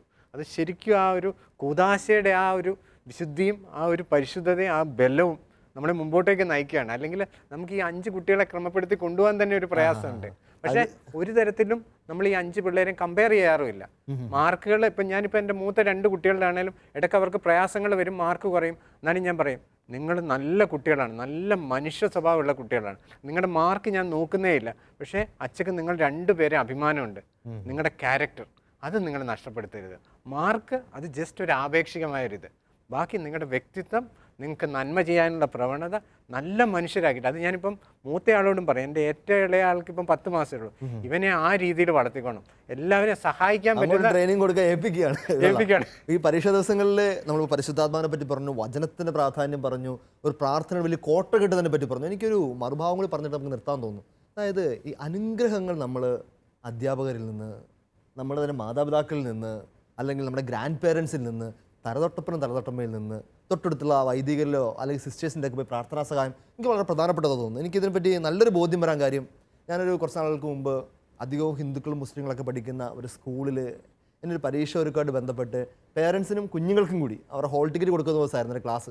അപ്പോൾ ഞാനവിടെ കോമൺ ആയിട്ട് ക്ലാസ്സിൽ കുറച്ച് കാര്യങ്ങളൊക്കെ പറഞ്ഞു. അതിലൂടെ ഞാൻ അന്ന് പരിസ്ഥാപനെ കൊണ്ട് സ്ട്രെസ് ചെയ്യിച്ച് പറയിപ്പിച്ചതായിരുന്നു, get the blessings of the parents and teachers. അപ്പോൾ ഞാൻ പറഞ്ഞു, ചിലപ്പോൾ നിങ്ങൾ ടീച്ചേഴ്സിനെയൊക്കെ ഒത്തിരി കളിയാക്കിയിട്ടൊക്കെ ഉണ്ടായിരിക്കും, കുറേ വിളിപ്പേര് വിളിച്ച് കളിപ്പേരൊക്കെ വിളിച്ച് ചിലപ്പോൾ തെറ്റിദ്ധാരണകളുടെ പേരിൽ നിങ്ങൾ അവരെ ചീത്ത വിളിച്ചിട്ടുണ്ടായിരിക്കും, പരസ്യമായിട്ട് ബോർഡ് ചെയ്തിട്ടുണ്ടായിരിക്കും, അപമാനിച്ചിട്ടുണ്ടായിരിക്കും. പക്ഷേ അതൊക്കെ ഒന്ന് നമ്മൾ ഓവർകം ചെയ്തിട്ട് വേണം പരീക്ഷയ്ക്ക് പോകാനായിട്ട്. എന്നിട്ട് പിള്ളേർ പറഞ്ഞു സാധിക്കുമെങ്കിൽ നിങ്ങൾ ടീച്ചേഴ്സിനോടൊക്കെ, പ്രത്യേകിച്ച് നിങ്ങൾക്ക് ബുദ്ധിമുട്ടുള്ള ടീച്ചേഴ്സൊക്കെ ഉണ്ട്, അവരുടെ അടുത്ത് ചെന്നിട്ട് ഒന്ന് അനുഗ്രഹം മേടിച്ചിട്ട് ക്ഷമ ചോദിച്ച്. എന്നിട്ട് ലിറ്ററലി സംഭവിച്ചത്, എന്നെ ഇപ്പോഴും ആ സ്കൂളുകാർ അതുകൊണ്ട് ഇടയ്ക്കൊക്കെ വിളിക്കാറുണ്ട് ഒരു പ്രോഗ്രാം ചെയ്യാൻ. കാരണം എന്താ പറഞ്ഞാൽ അന്ന് വൈകുന്നേരം പിള്ളേരൊക്കെ പോയി ശരിക്കതൊരു സീനാക്കി കളഞ്ഞു. ചില കുഞ്ഞുങ്ങളൊക്കെ ടീച്ചേഴ്സിൻ്റെ കാലെ വീണ് മാപ്പി ചോദിച്ചു, കരഞ്ഞു, ടീച്ചർമാരെ കെട്ടിപ്പിടിച്ച് മാപ്പി ചോദിക്കുന്നു. അതിനേക്കാൾ ഒരു അത്ഭുതം നടന്നത്, എന്നെ അവിടുത്തെ പ്രിൻസിപ്പൽ വിളിച്ചായിരുന്നു കഴിഞ്ഞിട്ട്. ആ വർഷം ചരിത്രത്തിൽ ആദ്യമായിട്ട് ആ സ്കൂളിൽ 100% വിജയം കിട്ടി. ഇവർ പറയാണ് അച്ഛാ അവർ ഒറ്റ ആക്ടിൻ്റെ പുറത്താണ് ഈ കുഞ്ഞുങ്ങൾ വന്ന് ഞങ്ങളുടെ അനുഗ്രഹം മേടിക്കാനും മാപ്പി ചോദിക്കാനും അവർ പരസ്പരം തമ്മിലുള്ള പ്രശ്നങ്ങൾ പറഞ്ഞു തീർക്കാനൊക്കെ ഉള്ള ഒരു എളിമയും വിനിയോഗമൊക്കെ കാണിച്ചപ്പോഴത്തേക്ക് അവർ പറയുന്നത് ഇതെല്ലാം ഞങ്ങളുടെ ജീവിതത്തിൽ ഭയങ്കര മാറ്റം ഉണ്ടാക്കി എന്നുള്ള കാര്യം. ഇപ്പോൾ ജോർജേട്ടൻ്റെ ഈ ഒരു അനുഗ്രഹം വാങ്ങിക്കൽ അല്ലെങ്കിൽ മധ്യസ്ഥം പറയലൊക്കെ എങ്ങനെ അതിൻ്റെ ഒരു എന്നെ സംബന്ധിച്ചോളം പറഞ്ഞാൽ എൻ്റെ കുട്ടികളെ എന്ന് പരീക്ഷയ്ക്ക് പോവുകയാണെന്നുണ്ടെങ്കിലും അതിനു മുമ്പ് ഏതെങ്കിലും വിധത്തിൽ ഞാനോ അല്ലെങ്കിൽ ഭാര്യയോ ഞങ്ങളുടെ സ്ഥലത്തുള്ള ഒരു സമയത്താണോ ഒരു ഇറങ്ങുന്നതെങ്കിൽ മിക്കവാറും ഞങ്ങൾ കാണുകയും ചെയ്യും. വലിയ നീണ്ട പ്രാർത്ഥനയൊന്നുമല്ല, തലയിൽ കൈവച്ച് ഒരു അനുഗ്രഹമാണ്. ആ അനുഗ്രഹത്തിന് അതിൻ്റേതായ ഒരു മഹിമയുണ്ട്, മഹത്വമുണ്ട്. അവർക്ക് ആ ഒരു കോൺഫിഡൻസ് നമുക്ക് കൊടുക്കാനായിട്ട് നമുക്ക് സാധിക്കും. അത് അവരൊരു പ്രാക്ടീസ് ആയി കഴിയുമ്പോൾ ഒത്തിരി ഈ പരീക്ഷയിൽ മാത്രമല്ല മറ്റൊത്തിരി ഇമ്പാക്റ്റ് ഉണ്ട്. ഞാനിപ്പം വിഷയ പ്രസക്തമല്ലാത്തതുകൊണ്ട് ഞാൻ പറയുന്നില്ലെന്നേ ഉള്ളൂ. പക്ഷേ ഈ പരീക്ഷയുടെ സമയത്ത് പ്രാക്ടീസ് ചെയ്യുന്നതുകൊണ്ട് വലിയ തീർച്ചയായിട്ടും ഗുണമുണ്ട്. ഇടയ്ക്ക് വെച്ചാൽ ഒരു സമയത്തിൻ്റെ പരിമിതിയുണ്ട്, എന്നാലും ഒരു ഡോക്ടറെ അടുത്ത് കിട്ടിയോണ്ട് എനിക്ക് ഡോക്ടറോടൊരു സംശയം ചോദിച്ചാൽ കൊള്ളാമെന്ന് തോന്നുകയാണ്. എന്ന് വെച്ചാൽ നമ്മൾ ഒരു ചില ആളുകൾ ഇങ്ങനെ പറഞ്ഞ് കേൾക്കാറുണ്ട്, എന്താണ് പരീക്ഷയ്ക്കോ അങ്ങനെയുള്ള കാര്യങ്ങൾക്ക് ബ്രെയിൻ ഒത്തിരി ആവശ്യം വരുന്ന സന്ദർഭങ്ങളിൽ ചോക്ലേറ്റ് തിന്നുന്നത് നല്ലതാണെന്ന്. ഓക്കെ, ചോക്ലേറ്റിൻ്റെ കാര്യത്തിനേക്കാൾ അപ്പുറത്തേക്ക് ഈ പരീക്ഷയ്ക്കും അത് പഠിക്കുന്ന സമയത്തുള്ള ആഹാരക്രമത്തെക്കുറിച്ച് എന്തെങ്കിലും പറയാൻ പറ്റുമോ? അല്ല, അങ്ങനെ എന്തെങ്കിലും ചെയ്യാറുണ്ടോ? ആ സമയത്ത് ഏറ്റവും നല്ലത് പറയുന്നത് മിതാഹാരമാവുന്നതാണ് ഏറ്റവും നല്ലത്. ഓവറായിട്ട് നമ്മൾ ഭക്ഷണം കഴിക്കാതിരിക്കുക, അതായിരിക്കും നമ്മുടെ പഠനത്തെ കൂടുതൽ സഹായിക്കുക. അതിനൊരു അനാറ്റമിക്കൽ ഒരു ഇതെന്താന്ന് പറഞ്ഞാൽ നമ്മുടെ ബ്ലഡ് സപ്ലൈ, ഹാർട്ടിൽ നിന്ന് വരുന്ന ബ്ലഡ് സപ്ലൈ ബ്രെയിനിലേക്കും എലിമെൻ്ററി ട്രാക്റ്റിലേക്കും ഒക്കെ പോകേണ്ടപ്പോൾ കൂടുതൽ ഭക്ഷണം കഴിച്ചാൽ കൂടുതൽ ബ്ലഡ് സപ്ലൈ അങ്ങോട്ടേക്ക് പോകും, ബ്രെയിനിലോട്ടുള്ള സപ്ലൈ കുറയാൻ ടോപ്പ് ഫ്ലോറിലേക്കുള്ള സപ്ലൈ കുറഞ്ഞു പോകുന്നുണ്ട്. മിതമായിട്ട് ആഹാരം കഴിക്കണം, ആവശ്യത്തിന് ഗ്ലൂക്കോസും ആവശ്യത്തിന് സർക്കുലേഷനും ഉണ്ടാവും. അപ്പോൾ ആ രീതിയിലുള്ള ഒരു ഇത്, അപ്പോൾ ആ രീതിയിൽ നമുക്ക് ക്രമപ്പെടുത്താം ഈ പരീക്ഷാ കാലഘട്ടത്തിൽ മൊത്തം. അല്ല, ഐ മീൻ പഠിച്ചുകൊണ്ടിരിക്കുന്ന പിന്നെ കാലഘട്ടം. പറ്റുന്നത് ഒരു വെജിറ്റേറിയൻ ഡയറ്റ് ആയിരിക്കും നല്ലത്. നോൺ വെജ് ഡയറ്റ് എപ്പോഴും തന്നെ നമ്മുടെ പഠനത്തിന് ഹെവി ഉറങ്ങാനൊക്കെ കൂടുതൽ സഹായകമായിരിക്കും. പരീക്ഷ ദിവസങ്ങൾ അല്ലെങ്കിൽ തന്നെ ഉറക്കമുണ്ട് കുഞ്ഞുങ്ങൾക്ക്, ക്ഷീണം കൊണ്ട്. അപ്പോൾ പ്രിയപ്പെട്ടവരെ, നമ്മുടെ മധുരമൊഴിയുടെ ഈ ചർച്ചകൾ വളരെ റെലവൻ്റ് ആയിട്ടുള്ള, എന്നാൽ ഈ ദിവസങ്ങളിൽ തന്നെ പരീക്ഷ തുടങ്ങുകയാണ്. കേട്ടുകൊണ്ടിരിക്കുമ്പോൾ തന്നെ നിങ്ങളൊക്കെ പ്രാർത്ഥിക്കണം കേട്ടോ. കുറേ കുഞ്ഞുങ്ങളും മാതാപിതാക്കളൊക്കെ ഇതിൻ്റെ പേരിൽ വേവലാതികളും ടെൻഷനുകളും കഷ്ടപ്പാടുകളുടെ ഓരോന്നൊക്കെയാണ്. നമ്മൾ കുറേയധികം കാര്യങ്ങൾ പറഞ്ഞു. നമ്മൾ തുടങ്ങിയത് നമ്മളൊന്ന് ക്ലീനിങ്ങിന് പുറത്തായിരുന്നു. ശാരീരികമായി ക്ലീൻ ചെയ്യുക, ആത്മാവിനെ ക്ലീൻ ചെയ്യുക. ഉറപ്പായിട്ട് കുഞ്ഞുങ്ങൾ സാധിക്കുമെങ്കിൽ കുടുംബം ഒന്നിച്ചാക്കി ഈ ദിവസങ്ങളിൽ തന്നെ പോയി കുമ്പസാരിക്കട്ടെ. വചനം അവരുടെ മേശപ്പുറത്തിനുണ്ടാകട്ടെ. എടുത്ത് ഭക്ഷിക്കാൻ പാകത്തിനായിട്ട് എപ്പോഴും തിരുവചനം നിരത്തി വെക്കട്ടെ. അവർക്ക് സഹനം വരുമ്പോഴോ ക്ഷീണം വരുമ്പോഴോ ബുദ്ധിമുട്ട് വരുമ്പോഴോ തുറന്ന് ജീവദായകമായ ഊർജ്ജം തരുന്ന വചനം സ്വീകരിക്കാനായിട്ട് അവരെ സഹായിക്കട്ടെ. മാതാപിതാക്കൾ സാധിക്കുമെങ്കിൽ നമ്മുടെ ഡോക്ടർ സാറൊക്കെ പറഞ്ഞതുപോലെ സാധിക്കുമെങ്കിൽ ഈ ദിവസങ്ങളൊക്കെ ദേവാലയത്തിലായിരിക്കുക. പകൽ സമയത്ത് കുഞ്ഞുങ്ങൾ പരീക്ഷയ്ക്കൊക്കെ പോകുമ്പോൾ ദേവാലയത്തിലായിരിക്കുക. അവർക്ക് നല്ല ഭക്ഷണവും നല്ല സമാധാനവും കൊടുക്കുക. പിള്ളേരെ പറഞ്ഞ് ടെൻഷനൊക്കെ അടുപ്പിക്കാതെ സ്നേഹപൂർവ്വം ചേർത്ത് നിർത്തുകയും അവരെ ആശ്വസിപ്പിക്കുകയും അവരുടെ തലയിൽ കൈവച്ച് കൊടുത്ത്, പ്രത്യേകിച്ച് മാതാപിതാക്കളെ നിങ്ങളെല്ലാവരും കുഞ്ഞുങ്ങളെ അനുഗ്രഹിച്ച് തന്നെ യാത്രയാക്കണം. കാരണം നിങ്ങളുടെ ഈ കരങ്ങളിലൂടെയാണ് സ്വർഗത്തിൽ നിന്ന് പിതാവായ ദൈവം ഭൂമിയിലേക്ക് ഈ കുഞ്ഞുങ്ങൾ വരാൻ കാരണമാക്കിയത്. അതുകൊണ്ട് നിങ്ങളുടെ കരങ്ങൾക്ക് സർവശക്തനായ ദൈവത്തിൻ്റെ കരത്തിൻ്റെ വിശുദ്ധിയും അർഹതയും ഉത്തരവാദിത്വമുണ്ട്. അതുകൊണ്ട് നമുക്കൊന്നു ചേർന്ന് ഈ നിമിഷം നമ്മുടെ എല്ലാ മക്കളെയും സമർപ്പിച്ചൊന്ന് പ്രാർത്ഥിക്കാം. പ്രത്യേകിച്ച് പരീക്ഷയ്ക്ക് ഒരുങ്ങുന്നവരെ കുടുംബം ഒന്നിച്ചൊക്കെ ഒന്ന് ചേർന്ന് നിന്ന് കരങ്ങൾ കോർത്തു പിടിച്ച് നല്ല തമ്പുരാൻ്റെ മുമ്പിൽ, സർവശക്തനായ ദൈവത്തിന് മുമ്പിൽ എനിക്ക് മുൻപേ പോയി കുന്നുകൾ നിരപ്പാക്കുകയും പിച്ചളവാതിലുകൾ തകർക്കുകയും ഇരുമ്പോടാമൽ ഒടിക്കുകയും ചെയ്യുന്ന വിജയത്തിൻ്റെ ദൈവത്തിന് മുമ്പിൽ ഒന്ന് തലകുനിച്ച് പ്രാർത്ഥിക്കാം. തമ്പുരാൻ പറയുന്നു, നീ ഭയപ്പെടേണ്ട, ഞാൻ നിന്നോട് കൂടെയുണ്ട്. ഞാൻ നിനക്ക് വിജയം നൽകുന്ന ദൈവമാകുന്നു. എനിക്ക് നിന്നെപ്പറ്റിയൊരു പദ്ധതിയുണ്ട്. അത് നിന്റെ നാശത്തിനുള്ള പദ്ധതിയല്ല, നിന്റെ ക്ഷേമത്തിനും സുസ്ഥിതിക്കുമുള്ള പദ്ധതിയാണ്. തമ്പുരാനെ, നിന്റെ അനുഗ്രഹത്തിൻ്റെ വചനങ്ങൾക്കും ആശ്വാസ വചനങ്ങൾക്കും ഞങ്ങൾ നന്ദിയോടെ നിൽക്കുന്നു. ഞങ്ങളുടെ മക്കളെ എല്ലാവരെയും നിന്റെ തിരുഹൃദയത്തിലേക്ക് ചേർത്ത് വെച്ച് സമർപ്പിക്കുന്നു, അടിമ വെച്ച് പ്രാർത്ഥിക്കുന്നു. നിന്റെ തിരുഹൃദയത്തിൻ്റെ ശാന്തതയും സമാധാനവും വിശുദ്ധിയും എല്ലാം ഞങ്ങളുടെ കുഞ്ഞുങ്ങളുടെ ഈ ദിവസങ്ങളിൽ അനുഭവിക്കട്ടെ. പ്രത്യേകിച്ച് നാളിതുവരെ ഞങ്ങളെ പഠിപ്പിച്ചൊരുക്കിയ എല്ലാ ടീച്ചേഴ്സിനെയും നിന്റെ തിരുഹൃദയത്തിലേക്ക് സമർപ്പിച്ച് പ്രാർത്ഥിക്കുന്നു, നന്ദിയോടെ പ്രാർത്ഥിക്കുന്നു. ഏതെങ്കിലും സാഹചര്യങ്ങൾ പഠനകാലത്ത് ബുദ്ധിമുട്ടുണ്ടാക്കിയിട്ടുണ്ടെങ്കിൽ, കൂട്ടുകാർക്കോ അധ്യാപകർക്കോ ബുദ്ധിമുട്ടുണ്ടാക്കിയെങ്കിൽ ഞങ്ങൾ ക്ഷമ പറഞ്ഞ് പ്രാർത്ഥിക്കുന്നു. തമ്പുരാനെ, സ്വർഗത്തിൻ്റെ സകല കനിവും നീട്ടി മാലാഖമാരെയും ദൈവദൂതന്മാരെയും അയച്ച് സംരക്ഷണത്തിന് കോട്ട കിട്ടി ഞങ്ങളുടെ മക്കളെ പ്രലോഭനങ്ങളിൽ നിന്നും ആപത്തുകളിൽ നിന്നും മാറ്റി നിർത്തി സ്വർഗത്തിന് ചേർന്ന വിധം ഒരുക്കിക്കൊണ്ട് വരണമേ. പരീക്ഷാ ദിവസങ്ങൾ അവർ നല്ല ആരോഗ്യത്തിനും ശരീരത്തിനും മനസ്സിനുമുള്ള സമാധാനത്തിനും വേണ്ടി ഞങ്ങൾ പ്രാർത്ഥിക്കുന്നു. ഈശോയെ, ഏതെങ്കിലും മക്കൾ ആകുലപ്പെടുന്നുണ്ടെങ്കിൽ, ഏതെങ്കിലും മക്കൾ നിരാശയിൽപ്പെട്ടിട്ടുണ്ടെങ്കിൽ, ഈശോയുടെ നാമത്തിൽ ഈ നിമിഷം ആ നിരാശയുടെയും ആകുലതയുടെയും സത്താൻ്റെ കെട്ടുകളെ ശാസിച്ച് പ്രാർത്ഥിക്കുന്നു. അവർ ഈ നിമിഷം അനുഗ്രഹിക്കപ്പെടട്ടെ, ഈ നിമിഷം അവർ ആശീർവദിക്കപ്പെടട്ടെ. ഏതെങ്കിലും കുഞ്ഞുങ്ങൾ ഏതെങ്കിലും തെറ്റായ മാർഗത്തിലൂടെ പരീക്ഷകൾ വിജയിക്കാമെന്നോ കോപ്പി അടിക്കാമെന്നൊക്കെ കരുതി തീരുമാനിച്ചുറച്ചിട്ടുണ്ടെങ്കിൽ, കർത്താവേ, ഈ നിമിഷം നിന്റെ സ്വർഗത്തിന്റെ കരം നീട്ടി അവർക്ക് ആ പാപത്തിന്റെ മേൽ മോചനം കൊടുക്കണമേ. പരിശുദ്ധ അമ്മേ മാതാവേ, ഈശോയെ ജ്ഞാനത്തിലും പ്രായത്തിലും വിശുദ്ധിയിൽ വളർത്തിക്കൊണ്ട് വന്നതുപോലെ ജ്ഞാനത്തിൽ ഞങ്ങളുടെ മക്കളെ നിറയാൻ വേണ്ടി, പരിശുദ്ധാത്മാവിൻ്റെ വരദാനങ്ങൾ നിറയാൻ വേണ്ടി, പരിശുദ്ധാത്മാവിൻ്റെ പ്രിയ മണവാട്ടിയായ പരിശുദ്ധ കന്യകാമറിയമേ, ഈ നിമിഷം സ്വർഗത്തിൽ നിന്ന് മാധ്യസ്ഥം വഹിക്കണമേ. നമുക്കൊന്നു ചേർന്ന് മക്കളെ ചേർത്ത് പിടിച്ച് ഈശോമിശിഹായുടെ ആശീർവാദം സ്വീകരിക്കാം. നമ്മുടെ കർത്താവ് ഈശോമിശിഹായുടെ കൃപയും പിതാവായ ദൈവത്തിൻ്റെ സ്നേഹവും പരിശുദ്ധാത്മാവിൻ്റെ സഹവാസവും പരിശുദ്ധ അമ്മയുടെയും സകല വിശുദ്ധരുടെയും സ്വർഗം മുഴുവൻ്റെയും മാധ്യസ്ഥവും സംരക്ഷണവും കാവലും നമ്മോടും പ്രത്യേകിച്ച് നമ്മുടെ മക്കളോടൊപ്പം ഉണ്ടായിരിക്കട്ടെ, ഇപ്പോഴും എപ്പോഴും എന്നേക്കും. ആമേൻ. ഈശോമിശിഹായ്ക്ക് സ്തുതിയായിരിക്കട്ടെ. എപ്പോഴും സ്തുതിയായിരിക്കും. സാധിക്കുമെങ്കിൽ മക്കളെ ഇപ്പോൾ തന്നെ ജ്ഞാനത്തിൻ്റെ പുസ്തകം 9-ാം അധ്യായം ഒന്ന് ചേർന്ന് ഒന്ന് വായിക്കുക.